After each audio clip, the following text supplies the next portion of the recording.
तो भाई लोग देखिए, पावर स्टार पवन सिंह का एक भोजपुरी इंडस्ट्री में एक ऐसा सॉन्ग आया है, अरे कहना क्या चाहते हो? तो उसका दीवाना हो जाइएगा, यानी फैन हो जाइएगा। तो सबसे पहले पावर स्टार पवन सिंह का हम ये सॉन्ग अबे जल्दी बोल, कल सुबह पनवेल निकल। सुनते हैं, उसके बाद आपसे बात करते हैं। आगे सुझाट उखड़ी है, पीछे प्रियांशु बटोरी है, पवन के मान दिया तू रात पियर फराक वाली।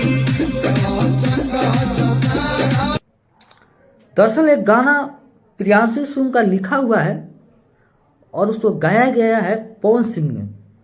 और ये पवन सिंह का एक भोजपुरी इंडस्ट्री में पहली बार ऐसा एक गाना गाया गया हो जिसको आते ही मार्केट में समझ के चलिए आग लग गया है। और बात किया जाए इस गाने का, तो गाना भाई तो क्या गाना है। तो पवन सिंह ने भोजपुरी इंडस्ट्री में एक ऐसा घटिया सॉन्ग गाया है और इतना गलत गलत अशब्द अश्लील भाषा का प्रयोग किया गया है।